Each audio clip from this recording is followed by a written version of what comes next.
Those bugs that are going to crawl all over our computers and make the planes fly in the sky.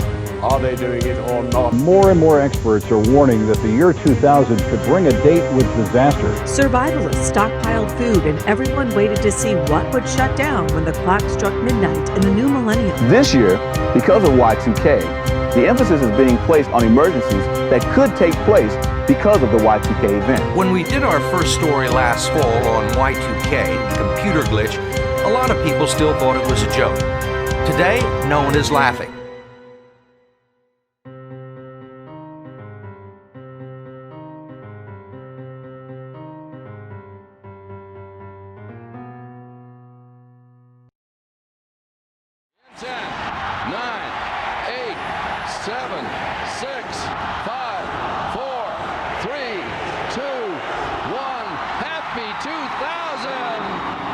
New Year's Eve. Always a big celebration, but for the year 2000, even more so. But among all the festivities and midnight kisses, there was something else on people's minds, the Y2K bug. In the 1940s and 50s, these early computers used punch cards. There was limited space on these punch cards, and back then, it made sense to represent the year on these cards with 2 digits. After all, the year 2000 was like way out there. Of course, when 2000 was on the horizon, the question of how computers would interpret these 2 digits arose. Would it be 2000? More likely 1900. While this may not seem like a real issue, it posed serious threats. Transportation such as planes, technology centers like power plants, and banks were all reliant on computers that faced this issue. If drastic action wasn't taken, there could be some real dangers. Among the first to recognize the problem was computer pioneer Bob Beamer. After realizing it in the 50s, he published several warnings and tried to get the president involved. Unfortunately, he was widely met with disregard. This is an instance of communication well articulated on one side that had nowhere to land when others refused to listen. It wasn't until the mid to late 90s that people started taking notice. And, oh boy, did they take notice. The communication from the media was rapid fire, and it caused people to react. Well, the end of the year is bringing a big increase in, of all things, gun sales, and it's apparently being sparked, at least in part, by fear that the coming of the new year will bring a new wave of violence. I just wanted to be prepared in case anything happens for Y2K, just to have an ounce of prevention, Glossy ads have been featuring the Y2K limited edition assault rifle. Survival, it seems, is selling. Some religious leaders warned of biblical prophecy fulfillment as the end of the world, like Jerry Falwell in his video titled A Christian's Guide to the Millennium Bug. Could this be God's way to bring revival to America? I wonder if this wealthy, affluent, booming nation will find itself on its knees in an instant. Stop and think about it. When water, food, electricity, gas, oil, money, none of them are available and nowhere to get them. The people who have those things will be in mortal danger of attack from those who don't have them. As people were looking for solutions, numerous companies put out materials and tutorials to help people be Y2K ready. This week on the Computer Chronicles, the Y2K problem. We'll show you how to check your computer's CMOS and BIOS for possible year 2000 glitches. We'll look at some software that examines your applications and files to make sure they're Y2K compliant. We'll talk to Microsoft about some reported Y2K problems with Windows, and we'll search the web for good and bad information about what you should do to deal with Y2K. It's 2 a.m., January 1st, year 2000. Power's out. It's pitch black. You need light. If you planned ahead, you'll have one of these. Just wind it up. You'll have light and communication.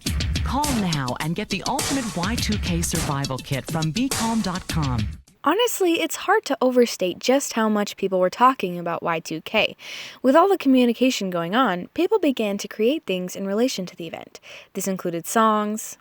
Will crash when it's Y2K. Your files are trashed when it's Y2K. Your microwave won't cook. You'll have to read a book. You better learn to beta. Airplanes won't fly when it's Y. Some questionable cinema. The night they warned us about. Now we're starting to see some problems. What if they're right? My God. Hipster evacuation. The survival of millions hangs in the balance. We've lost this puppy. Go, everybody out! Just tell yourself it's only a movie. And now, Y2K, the movie. And even this video game I managed to find that was a real gem to look back on.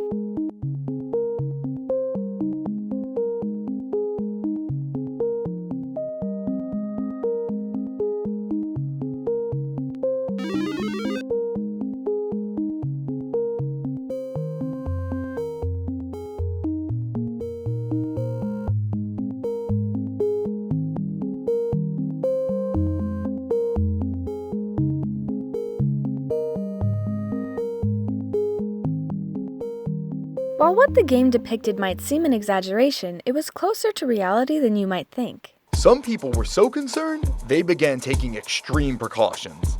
You had friends who were building, safe spaces for nuclear fallout in their backyards. They were stockpiling rations, they were stockpiling water. You heard about grocery stores that were running out. I never went through that, but you knew of other families that did it. And it wasn't for no good reason.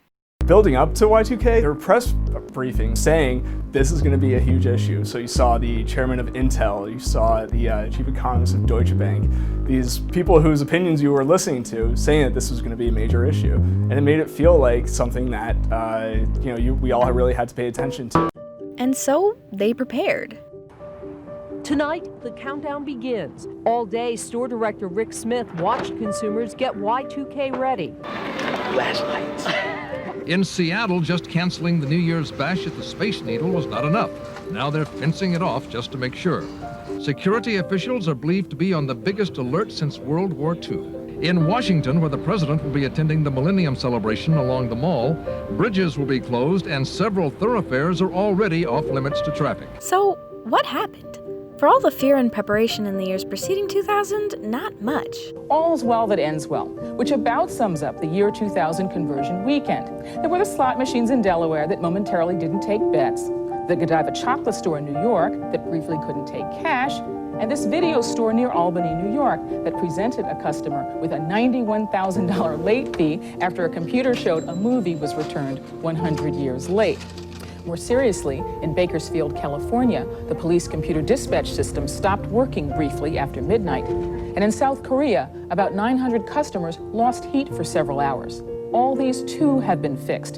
But in fact, there were very few problems. Was that because of the billions in dollars and man-hours poured into the fix, or because there was not much of a problem to begin with? That question was on many minds after this all went down. David Eddy, a programmer who worked on fixing the issue, argues, I'd love to do a poll and eliminate anybody that actually worked on year 2000 work and just talk to what I would call civilians. And if you ask them, I'd bet you hard money that most civilians would say, oh, Y2K, whole thing was a hoax. Bodies didn't fall from the sky at the stroke of midnight. I knew the thing was a hoax. But the reason nothing bad happened was that so many people put so much hard work into it. And all that hard work didn't only help avert Y2K.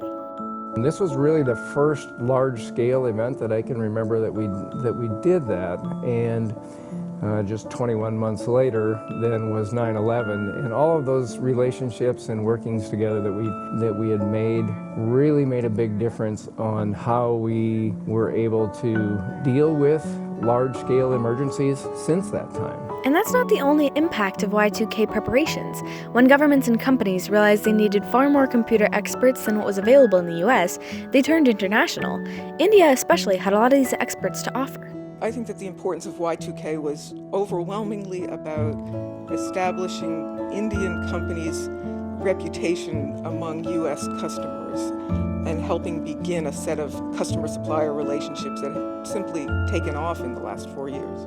For all its uneventfulness when the date finally came, Y2K ended up having a lasting impact, not only in the minds of those who experienced it, but in the better preparedness for future disasters and the relationships regarding overseas collaboration. To look back on Y2K, we must realize the communication it took for such an event. Then and only then will we unlock the key to understanding.